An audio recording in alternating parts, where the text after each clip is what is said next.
Olá, boa tarde, boa noite, bom dia, onde você esteja, naquele horário que for. Eu sou Fernando Velasquez, sou artista, sou curador e educador, e hoje vou falar de um projeto, que resultou numa exposição individual, a princípio, apresentada no ano passado, entre agosto e outubro, numa galeria em São Paulo, na Galeria Zipper.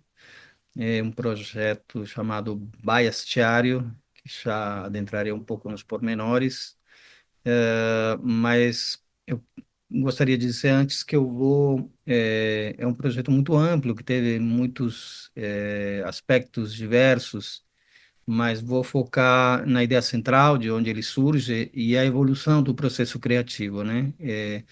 No campo das artes, diferentes de outras áreas, talvez o processo, a parte especulativa do processo seja mais extensa, né? Quando você lida, por exemplo, com um filme, né? Você tem processos equipes muito mais complexas, né? E processos que determinam que você tenha um planejamento maior, né? No campo das artes, muitas vezes acontece que justamente essa parte especulativa, ela vai até praticamente, pode ir, né, dependendo do risco que o artista costuma assumir, pode ir até o momento final. Então, vou fazer esse percurso, falar um pouquinho de onde venho antes, em torno dessas mesmas ideias, e como elas foram evoluindo ao longo do tempo, e, e chegando na versão final, né, dessa primeira materialização desse conjunto de ideias. É um processo que acabou resultando em inúmeras fontes, né, e derivados possíveis, dos quais só foram formuladas as primeiras especulações.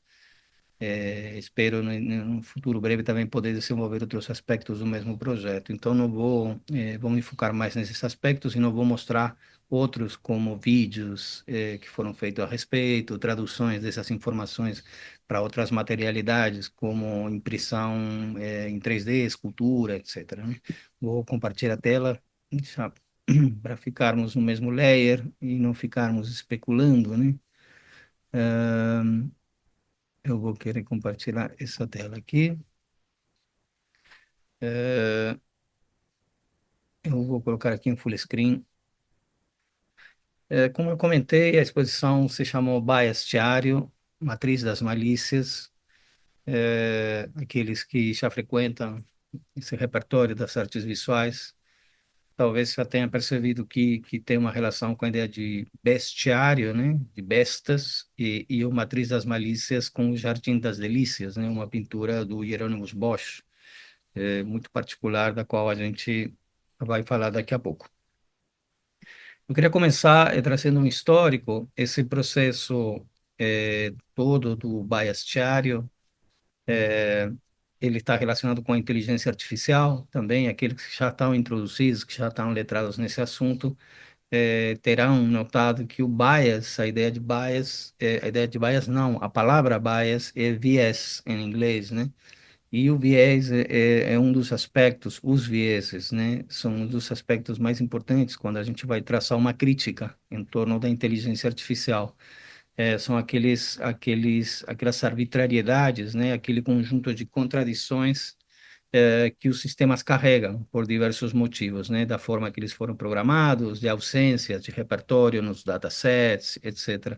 Então, a exposição aqui já fica claro o enunciado, né? Ela vai ligar essa ideia de bestiário medieval ou até mais antigo, né?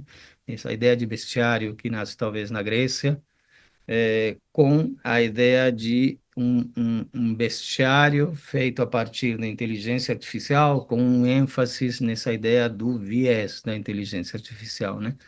E eu chego ali, já ali, trabalhando com inteligência artificial há um certo tempo. Minha produção, eu venho do desenho e da pintura no final da década de 90, e já no comecinho da década de 2000 eu migro para o campo da arte, ciência e tecnologia, e desde então eu venho investigando como a tecnologia vai moldando a nossa percepção e, consequentemente, nossas formas de viver, né? Minha abordagem para com a tecnologia não é não é fetichista, né? Mas também não é negacionista, ou seja, tento compreender de que maneira cada nova ferramenta, cada nova tecnologia pode se tornar uma ferramenta e como essa nova ferramenta permite, por um lado, novas formas de enunciar, de contar histórias, de nós percebermos, de perceber as relações entre os seres humanos com os não-humanos, né, também, não quero falar natureza, porque nós também somos natureza, mas então cada tecnologia ela vai modificando a nossa capacidade de compreender o mundo e, ao mesmo tempo, nessas mudanças que ela introduz cada vez de forma mais veloz e vertiginosa no campo do social, muita coisa se perde, se escapa, né? Se perde porque ela é trocada por outra coisa, né? E sempre o viés crítico que eu busco estabelecer com a tecnologia é compreender quais são esses aspectos que ela vem a amplificar e quais são os aspectos que ela vem a relegar, né? E as implicações disso. Então, tenho usado todo tipo de ferramenta desde os anos 2000, né? Começa com a internet, a base de dados, isso vira arte, depois o celular vem com câmera, depois vem com GPS, e isso gerou, naquela época, uma mídia que era locative media, né? A possibilidade de você contar histórias atreladas a uma geolocalização, os sensores, depois veio as imagens de satélite, diferentes tipos de câmera, né? E por aí vai. E chega a inteligência artificial obviamente, eu comecei também quando achei que eu já tinha coragem, ter um mínimo de conhecimento, tentar entender até que ponto isso poderia ser um meio. Eu começou tempranamente, talvez em 2015, usaram os primeiros algoritmos de GPT, a família GPT, que era um, e a dois que eram péssimos, né? E famílias de GAN, de redes neurais adversárias, que construíam imagens extremamente pequenininhas, de 68 pixels por 68 pixels, que eram muito ruins enquanto que se propunha a fazer, mas muito bonito o resultado, né? Que não tinha nada a ver com aquele prompt que você punha, né? Era uma emergência de conteúdos realmente fabulosa, embora as imagens fossem pequenas, né?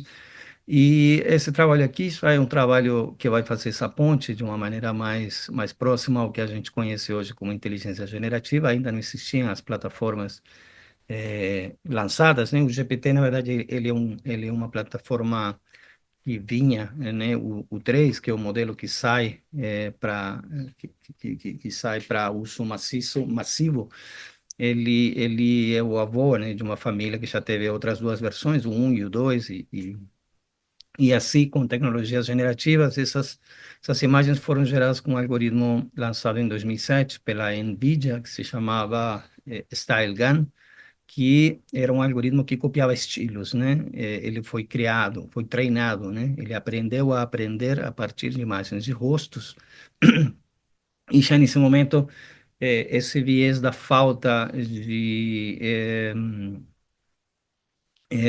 diversidade era evidente, né? Foi treinado com rostos maioritariamente de pessoas brancas, né? De pessoas saxãs.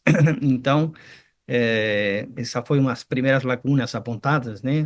Além de outras, como que os datasets a partir dos quais ele foi treinado posteriormente também foram usurpados, né, das pessoas, foram usados sem permissão, enfim, não vou me estender nesse ponto, mas o que eu fiz é justamente para falar dessa lacuna ali de diversidade no treino desses primeiros datasets. Basicamente, o algoritmo o que faz é reconhece um tipo de objeto e ele o recria, né? Então, se eu coloco 5.000 pizzas, ele vai aprender a fazer pizzas e criar pizzas que nunca existiram. E dentro dessa lacuna que existia ali, em termos da diversidade que ele tinha, tanto formal quanto os algoritmos de texto, por exemplo, eles não são alimentados com dados de outras culturas, né? Eles partem, essas tecnologias surgem no Vale do São Francisco, né? E respondem um pouco a esse perfil social, né? De pessoas brancas, pessoas heterossexuais, pessoas desse chamado mundo da tecnologia, né? E eu treinei esse algoritmo com dois datasets, né? Um de máscaras africanas e um de esculturas gregas. E depois misturei, né, o que aprendeu a fazer máscaras, eu treinei com esculturas e surgiram algumas imagens, alguns milhares de imagens, dos quais escolhi quatro e acabei modelando elas em 3D e fazendo impressões em 3D posteriormente, né? Então teve que recriar toda a parte que não existia. E eu chamei esses objetos de objetos antropológicos de um futuro que nunca existiu, né? Esses trabalhos estavam junto de uma exposição que se chamou é, Estéticas da Complexidade, não é bem isso? Esqueci agora o nome da exposição. Rituais da Complexidade. Isso aqui é tudo antes, né, da aparição pública desses algoritmos, e eu utilizei justamente o GPT-2 para recriar de alguma maneira, ou não é recriar, mas inspirado no oráculo de Fá, que é o famoso jogo de búzios. Eu fiz usando o GPT-2, eu criei um sistema no qual você poderia consultar os búzios usando um QR Code e acionando o Telegram, você fazia uma pergunta e um sistema complexo emulava o que acontece num jogo de búzios real, e a pessoa recebia, né, o insight do oráculo, pelo telefone. E o que eu fiz foi trocar os sodus, que são os ditados, né, iorubas e do candomblé, no caso aqui no Brasil, originários, por textos de autores europeus ou não europeus, na verdade, autores que traziam crítica, ou que faziam uma crítica à tecnologia, ou que faziam apontamentos nesse sentido, né? E o que o GPT fazia era reformular na hora de reenviar a consulta para o consulente, ele retrabalhava esse texto de uma maneira que às vezes coincidia, às vezes era tosca, né? De alguma maneira também se pretendia mostrar as contradições, né? E justamente as ranhuras, né? Nesses sistemas que já naquela época eram vendidos, né? Supostamente eram publicizados como salvadores da pátria de alguma maneira, né? Como o futuro, como uma potência que ineludível, etc., né? Isso é um argumento e uma estratégia que percorre todo o meu trabalho, né? Também desmascarar as ideias e conceitos que essa versão da realidade, né, patrocinada um pouco pelas grandes companhias e pelas companhias de telefonia, que gera essa demanda a partir desse ensejo né, de colocar nas pessoas, na sociedade, mais que nada, fomentar esse desejo em torno de uma ideia que sem essa tecnologia você vai ficar para trás, né? O teu mundo vai deixar de ser maravilhoso, etc. Isso é uma constante no meu trabalho. E aqui a formalização, as esculturas estavam dispersas pela sala e essas imagens que estavam feitas por um laser, né? Simula um jogo da matemática, do oráculo de Búzios, são 12 orixás, né? Desses 6 orixás, os primeiros, e ele está projetada sobre um tecido que tenha os rostos criados com esse primeiro dataset da NVIDIA, né? São rostos de pessoas que não existem, que nunca existiram, e que foram criadas a partir desse primeiro dataset. Então, de alguma maneira, aquela evidência da falta de diversidade estava ali na frente das pessoas. E toda vez que uma pessoa consultava o oráculo via Telegram, essa imagem central, que simula o tabuleiro onde se faz o jogo de búzios, ela era trocada por 30 segundos ou por uma máscara ou por uma escultura, né? No jogo de búzios há toda uma matemática binária, né? Quando você joga as conchas, isso era emulado pelo sistema, essa imagem era trocada, eram imagens animadas, né? Depois de 30 segundos, o sistema voltava ao normal. E se não houvesse até novas consultas, essa animação ia variando de maneira generativa, né? Quando essa pesquisa continua adiante, logo que surgem as primeiras plataformas, como Stable Diffusion, depois Runway, um Runway primitivo, que agora virou uma plataforma gigante, mas e depois Midjourney também, eu começo a usar um prompt que já vinha também um pouco das pesquisas anteriores e que eu pedia ao sistema, sobretudo Stable Diffusion no começo, para ele criar seres híbridos, né, que fossem de todos os reinos. E eu falava em entidades também para dar um viés nesse prompt, né? Então, a ideia é que ele trouxesse figuras que fossem um híbrido do reino mineral, vegetal, animal, fungo. Eu insistia também, por vezes, que o digital era um reino. Tem um outro trabalho meu antigo também, de 2015, onde eu me pergunto, faço essa pergunta, se chama Reinos, e a pergunta que eu me fazia na época era se o digital já poderia ser considerado um reino, né? E aí começaram a surgir essas imagens, esses primeiros... obviamente, quando a gente trabalha com inteligência artificial, são pesquisas que estão muito atreladas a praticamente a semana, né? Ao dia, ao mês em que você faz aquilo, porque é uma tecnologia que evolui muito rápido. E essas imagens são do começo, né? Desse momento em que rompe essa possibilidade de fazer imagens a partir de textos, né?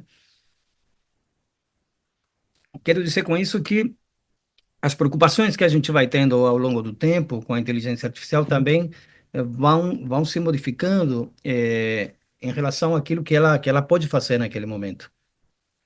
E naquele tempo havia uma pesquisa também, né, para além de todos esses aspectos conceituais que me interessavam, era também a possibilidade de entender, acabou de surgir, e será que isso pode de fato fazer uma imagem que venha a ser coerente, né?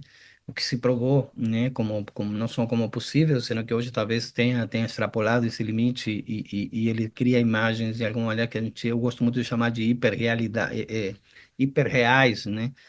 Porque há um excesso, assim, há como um barroquismo em torno de aspectos como a luminosidade das imagens, né, o tratamento da pele, há um sufoco, uma saturação que acaba extrapolando para uma coisa, né, que supera em muito, né, a possibilidade de um LUT, né, no tratamento de cor de um filme, né, que cria uma atmosfera.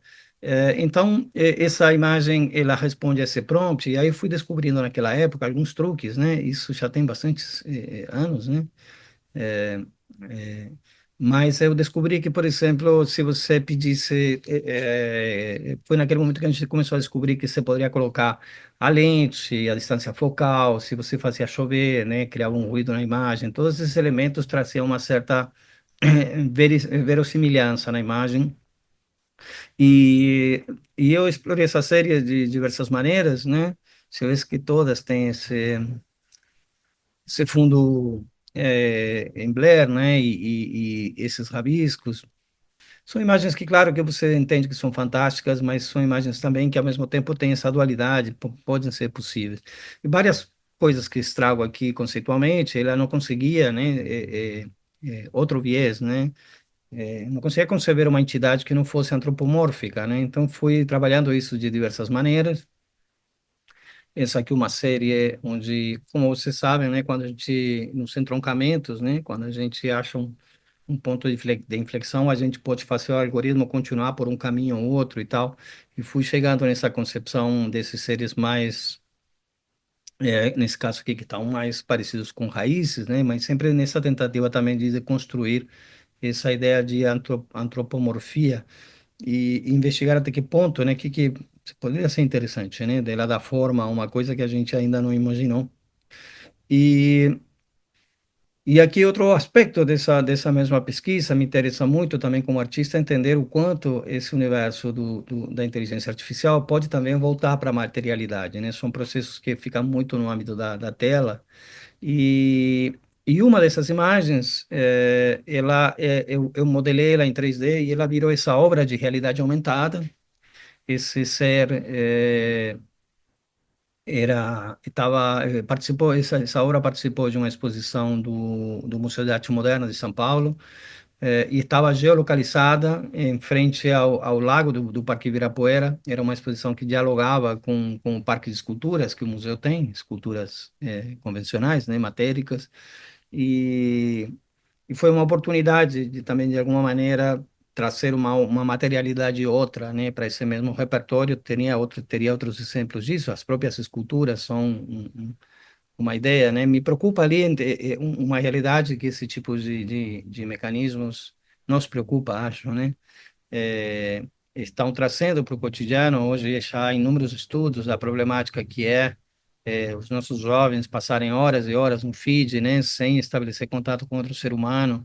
Parece que a materialidade do mundo ela se esvazia e a realidade passa a acontecer somente na nossa cabeça, né? Então essa vontade também de puxar esse limite e dizer, olha, mais uma tecnologia assim como outra, né? Assim como uma parafusadeira, como um martelo, né? Usemos ela também para criar e recriar outras materialidades possíveis, né? Então, eu vou entrar agora especificamente no âmbito da exposição. Esses foram alguns dos antecedentes. Em termos da pesquisa, eu tinha agendado essa exposição individual na Galeria Zipper, e de alguma maneira eu queria dar continuidade a essas ideias, né? E aqueles processos randômicos, né? Processos criativos, né? Que são cuja inflexão vem muitas vezes de momentos fortuitos, né, de coisas que a gente vê. Eu não lembro exatamente como é que liguei, nesse caso, ler com crer, né, mas em algum momento repasso por essa ideia do bestiário, que foi muito explorada nas artes, né, tem muitos, vocês vão encontrar muitos artistas que têm trabalhado com essa ideia. Me vem à cabeça o João Foncuberta, o fotógrafo espanhol, é um deles. Aqui no Brasil tem Valmor Correia também, que faz isso com aquarelas. Hein? Mas a ideia do bestiário, ela tem uma origem na Grécia, e basicamente são descrições de animais, plantas, pedras, né? Seres imaginários e reais também, que eram utilizados de forma doutrinária, né? A partir deles se encarnavam ali valores morais, né, espirituais, teológicos. Isso vai ter muito desdobramento na Idade Média, né? É, Mesmo vendo dessa matriz um pouco mais híbrida, né? Porque tinha também aspectos de outras culturas, como a grega e a egípcia. Durante a Idade Média, principalmente a partir dessa não dá para chamar de publicação, né? Desse manuscrito, assim, ou desses textos, né? Do Psiologos, ele passa a ser reproduzido e expandido, dando origem aos bestiários medievais. Já agora temos os índex, né, e os manuscritos, né, que tem aquelas iluminuras, que são aqueles pequenos desenhos onde começa a aparecer mais ricamente, né, essas figuras. E o que interessa ali, olha, não é uma ideia não há uma ideia de você fazer uma catalogação ali de um mundo natural ou de uma catalogação de um sistema simbólico, mas o importante era esse doutrinamento, né?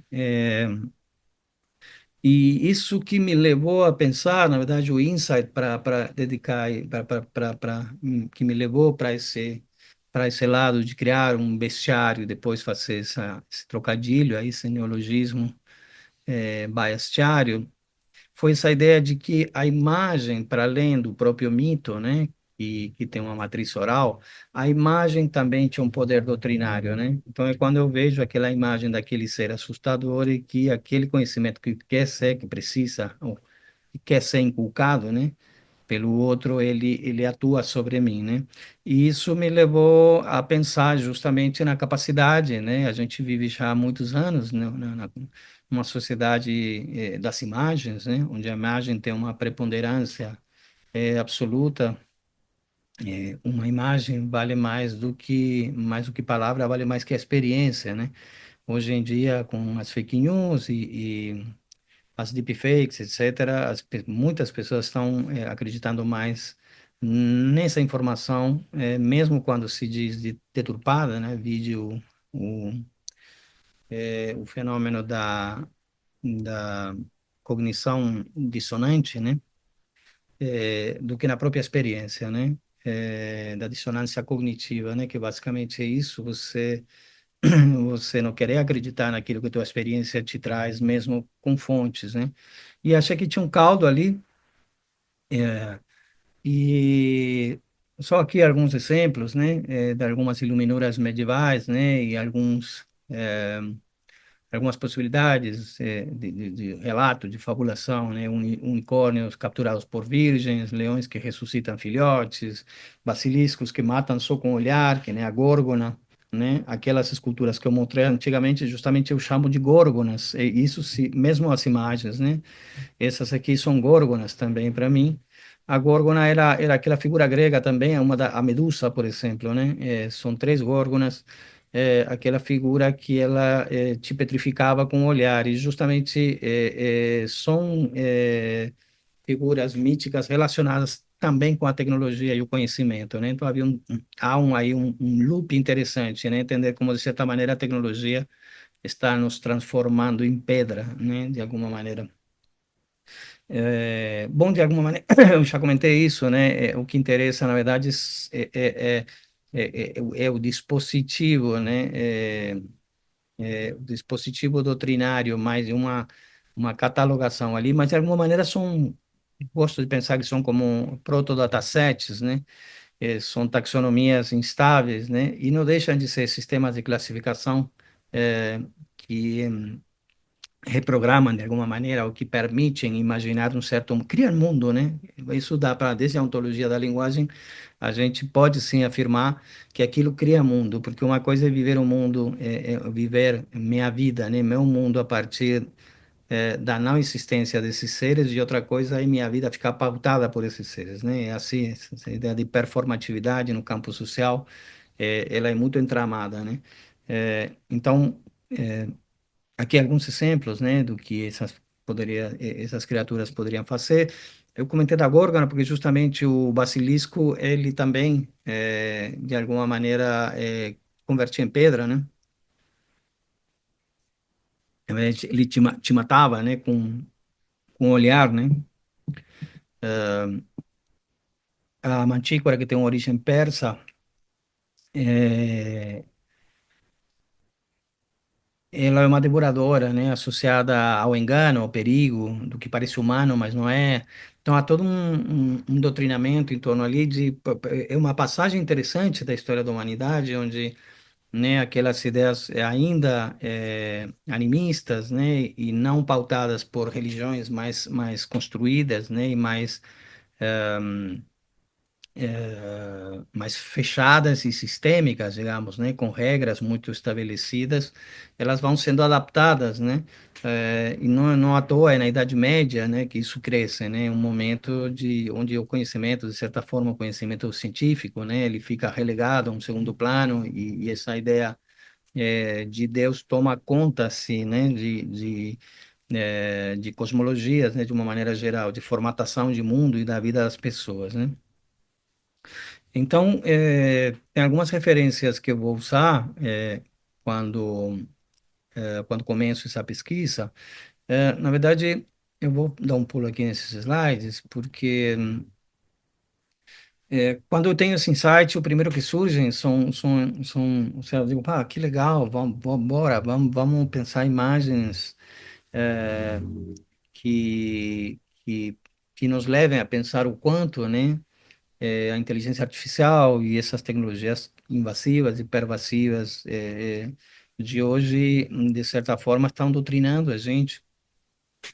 E a primeira ideia foi, claro que esses objetivos vão se somando também, né? Ao mesmo tempo, há uma vontade exploratória, né, desse repertório, o que que surge, né? Como transformar isso no meio, né? Porque se a inteligência artificial faz o que a fotografia faz, ela não é um novo meio, né? Então, isso é uma coisa que nunca me interessou, é fazer um prompt para criar justamente o que pode ser recriado com outros meios, né? Isso é um problema muito sério hoje no cinema também, que tem se usado muito, porque de fato você desrompe cadeias produtivas inteiras, né? E não me parece que seja o mais interessante, justamente todo novo meio, até hoje, né? Ele veio para ampliar repertórios e pareceria até como outro corolário, né? Da forma que essa voracidade, né? Dessas tecnologias do Vale do São Francisco tem rompido no mundo a partir do lucro, né? Na verdade, da vontade desmedida de ganhar mais dinheiro, né? E esse fato de ela ser explorada e comercializada e vendida, né, como a possibilidade de você fazer o que você fazia antes, mas podendo ter muito mais dinheiro, não me parece que seja o lado mais interessante. Então, eu sempre tenho procurado, entre outros aspectos críticos que me interessam, explorar esse lado da inteligência artificial como uma ferramenta, mas nessa descoberta de novas possibilidades expressivas, né, da emergência de novos tipos de conhecimento. Então, eu sempre uso ela de alguma maneira para ver o que acontece, mais do que fazer uma engenharia de prompt, onde eu vou construir aquilo que eu quero, similar, muito próximo do que a realidade é. Eu simplesmente estabeleço prompts que tenham também linhas de fuga, né? Pontos onde, na verdade, ela possa me surpreender. E aí cabe sempre a nós escolher se isso vale a pena ou não e como que a gente desdobra, né? Parece que esse é o uso mais saudável e nesse primeiro momento surgiram algumas criaturas, e aí que quando eu fiz essas imagens, né, claramente são continuidade dos outros prompts que eu vinha trabalhando, eu falei, aqui tem coisa, né? E surgiram essa primeira série de bichos, logo me veio a ideia de criar uns, é, uma taxonomia, né, criar algum tipo de seres, né, muito ligados também a essa ideia, né, o data esfinge, né, a enigmática que interroga sem ouvir a resposta, não guarda sabedoria, apenas indexa, faz perguntas que ninguém formulou e responde com estatísticas que ninguém entende, né? Então foi uma primeira ideia de tentar criar um repertório em torno desses seres que morariam não no metaverso, uma coisa da qual eu não me interesso, assim, não acho que seja, não faz parte do meu repertório, assim, ou do mundo que eu gostaria que se desenhasse, mas se pensar que esses seres, o espaço latente, né, que seria esse espaço da internet, da inteligência artificial, que é justamente esse espaço é o cérebro.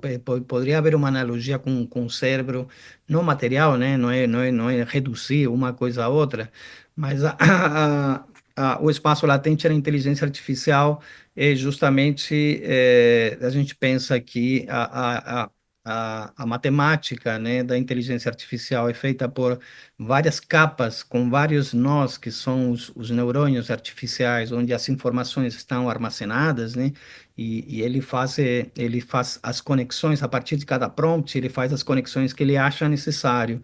Então, a latência é como um espaço de potência, né? Porque todas as informações estão contidas nesse algoritmo treinado e a gente acessa essa latência a partir do prompt, né? Mas é como se é bonito eu pensava, imaginar que esses seres estão ali dentro, né? Que é um ali dentro que não existe, né? Mas existe, né? Esses paradoxos são muito interessantes, né?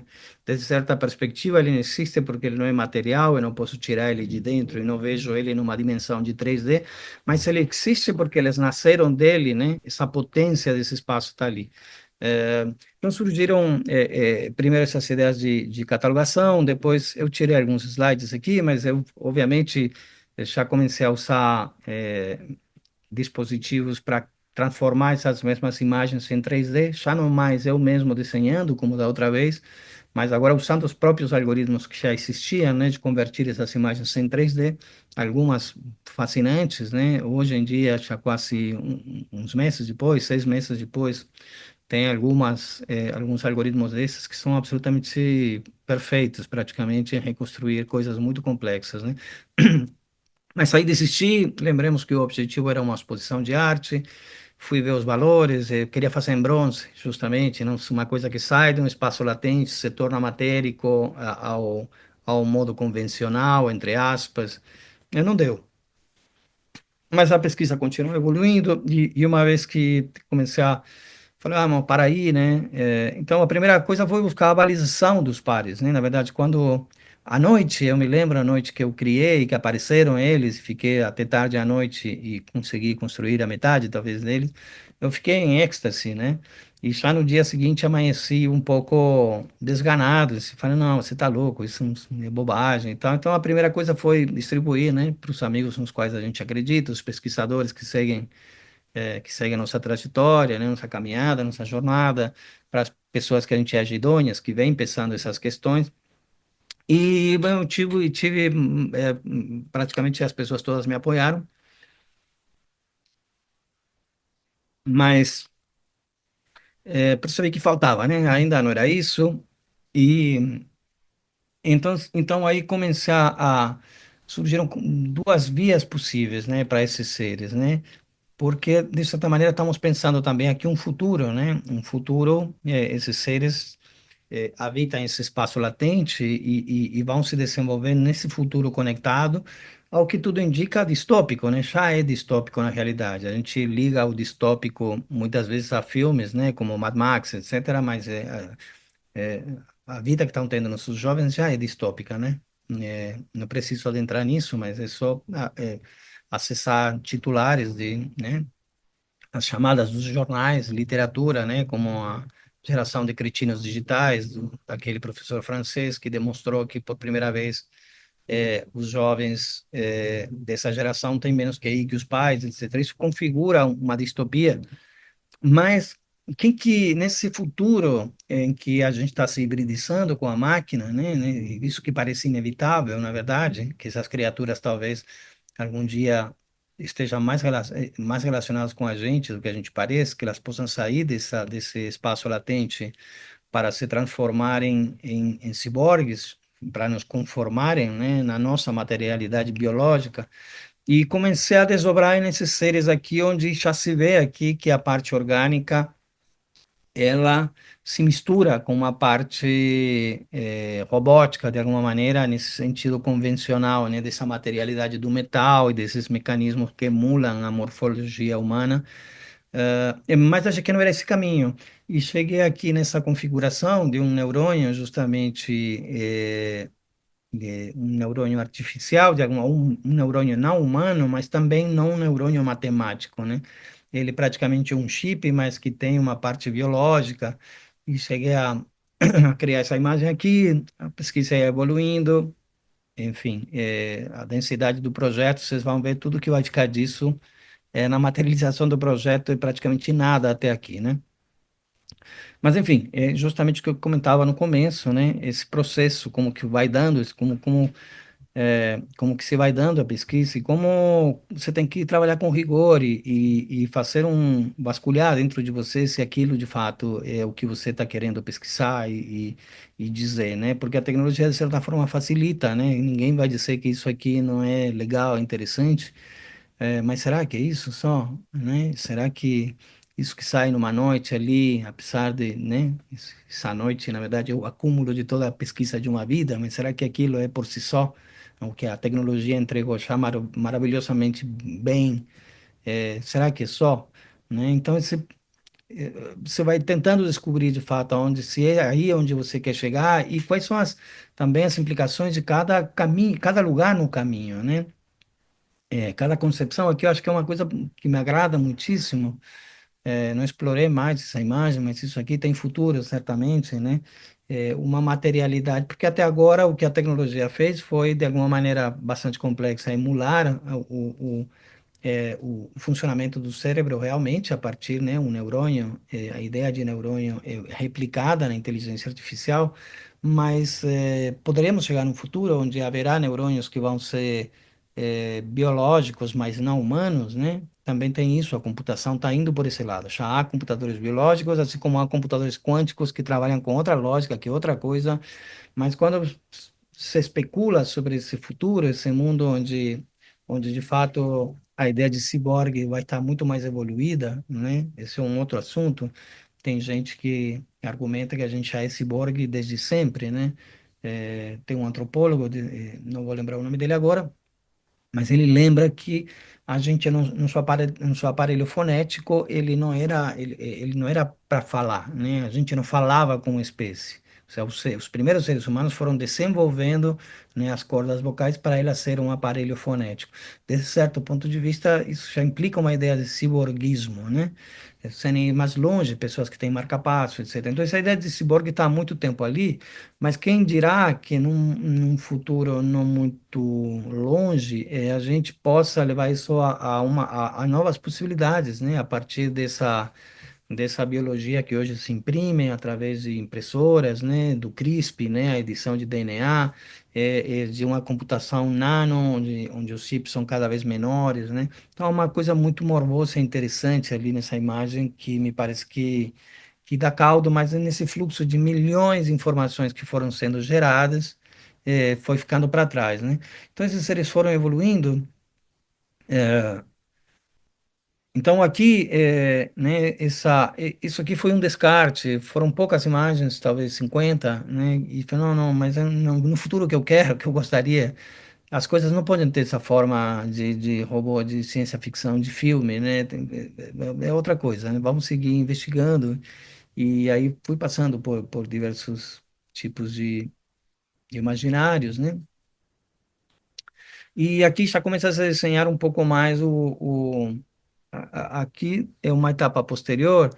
Mas nessa investigação toda, obviamente também há um interesse com a própria ideia de ciência e de esses procedimentos de criar categorias, de analisar, né? E isso é justamente aplicado ao âmbito da geração de imagens, né?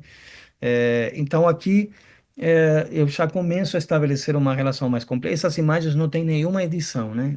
Ou seja, nunca tiveram. Em tudo que a gente viu é como ela foi parida, e isso também é um outro tipo de desenvolvimento, né? Se você, quem usa o prompt, já sabe que ele é muito básico, né? Ele vai trazer o que está na média, na mediana de tudo que foi feito.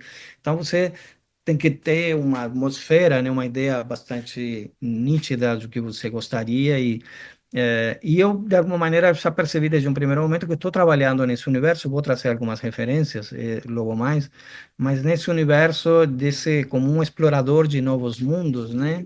Quando se descobre, quando se invade a América, né? Há muitos autores também que vão dizer que é ali que é pautado o grande desdobramento das ciências contemporâneas, né? Porque há todo um mundo que se abre, né? A cartografia se expande, né? Novas ciências, estudar os territórios, a botânica, as plantas. Então, é, muito desses exploradores, né, geraram uma visualidade absurda, né, sobretudo os botânicos, né, em torno não só de a ilustração daquilo que está vendo, sino de anotações, né, e isso começou a aparecer nesses seres aqui, começaram a se complexificar, né, eh, e, e nesse embate que tinha sido descartado um pouco aqui, né, tem que ver aqui o viés é muito claro, né? Isso tem muito a ver também com aquelas coisas do Jorge Lucas, de um imaginário de ciência ficção. Tem que pensar que são as informações que ela tem no momento, o algoritmo, e que você tem que reensiná-lo, reencaminhá-lo para outros lugares, né? E cheguei a criar esses seres aqui, em algum momento, pensando, bom, então tá, nesse futuro ali a gente já se hibridizou com a tecnologia, tem centos, desde alguns fabulosos, né? Mas vocês veem que não é que ele está usando um capacete, parece que o crânio já é o capacete, né? E as veias, ao mesmo tempo que parecem cabos, parecem raízes, e tem motores, mas tem partes extremamente humanas. Muitas vezes o gênero não consegue ficar muito definido. Nesse aqui achei muito interessante porque ela trouxe essa cabeça de um macaco, né? Interessante.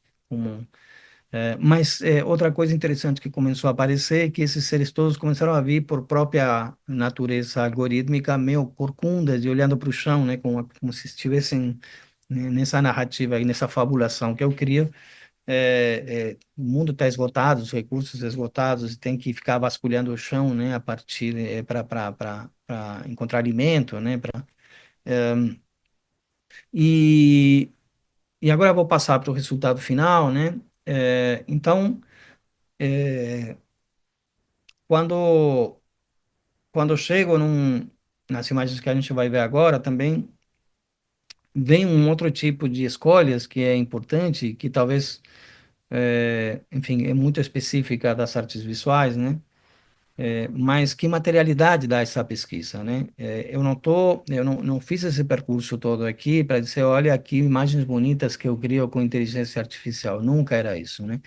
Então, o fato de eu pegar essas imagens, imprimi-las e moldurá-las e pô-las na parede era justamente trazer esse viés, esse lado, né, de explicitar uma característica da tecnologia que não interessava, né? E eu chego à ideia de que eu tinha que fazer uma capela, né? Pensando na origem católica, medieval, né? na igreja, primeiro essas imagens, né, quando passam da mitologia para os índex, né, medievais, elas são as iluminuras, que são pequenos desenhos, né, mas também passam depois a ilustrar as igrejas, os vitrais das igrejas, né, é assim que os livros estavam ali. As pessoas naquela época não sabiam ler, não, né, não tinha escola, não, e eram educadas a partir desse tipo de materialidade. Muito uso da luz também, né? Nos vitrós, justamente nessa ideia, Deus era luz, né? E as construções, as escolas, que eram as igrejas, né? Eram trabalhadas em torno dessa ideia da transparência, da luz, do etéreo, da fumaça, né? E eu decidi fazer uma capela.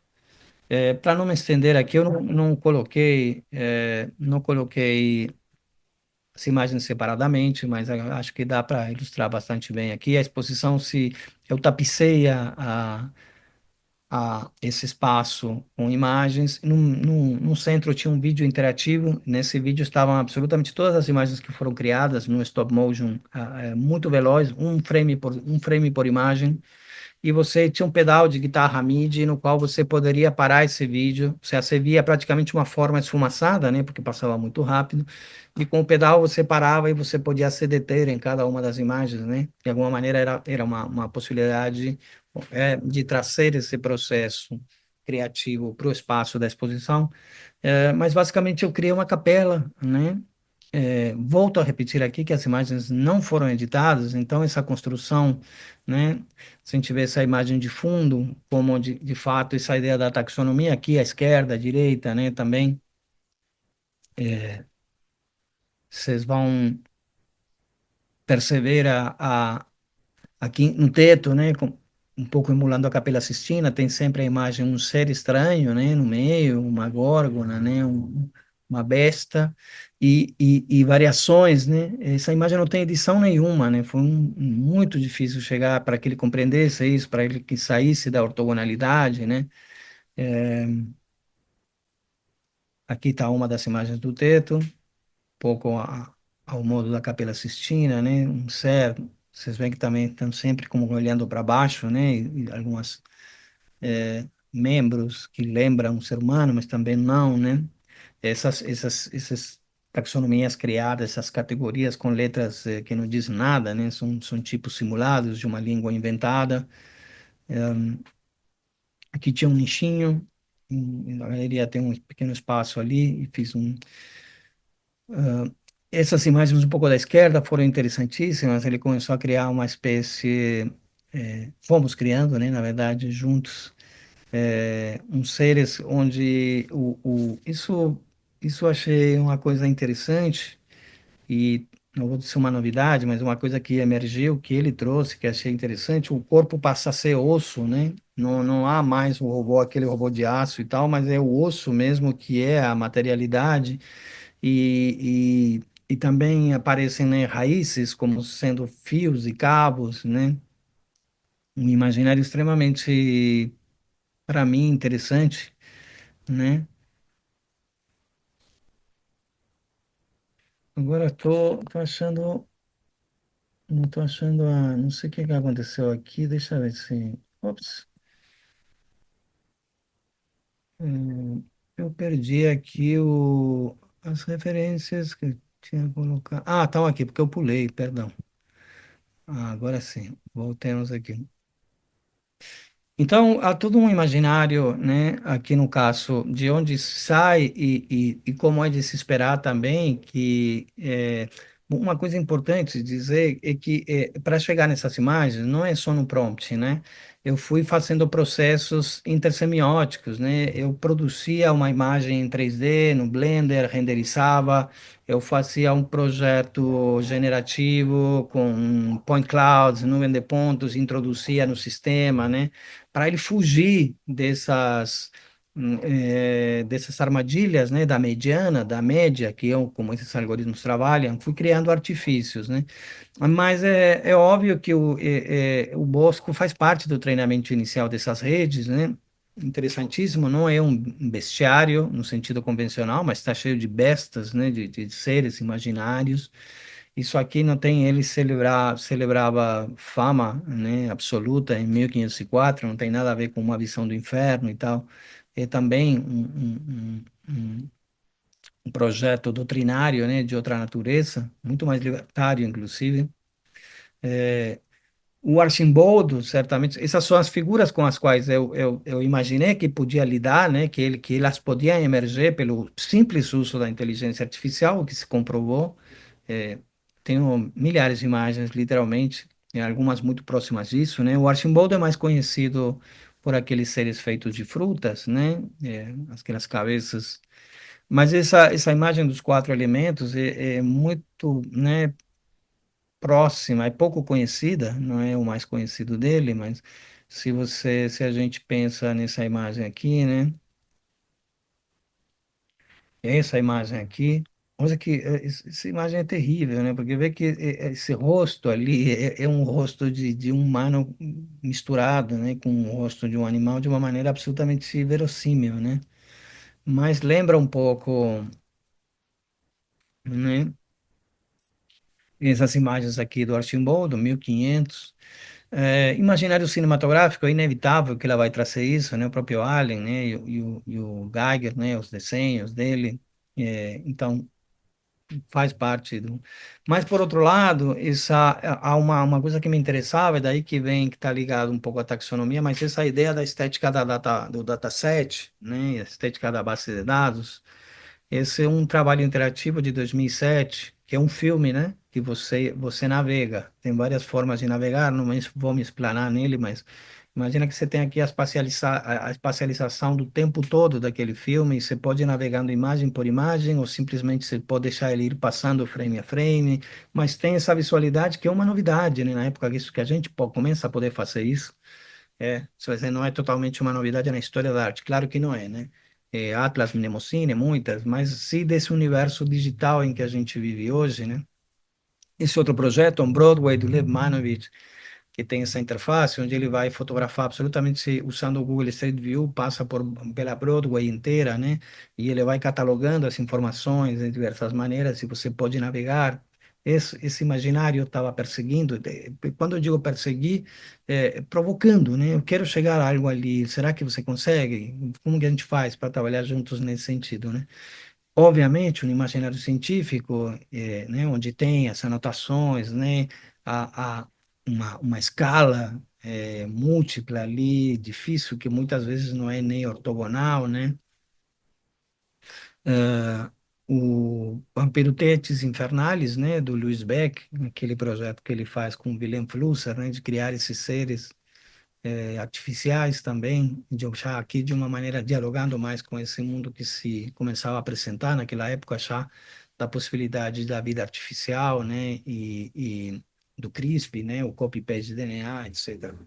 Então, esse imaginário estava desde o começo nessa persecução, né, desses seres, né, da emergência desses seres, e, e como vocês veem, o resultado é bastante eclético e de certa forma doutrinário também, né?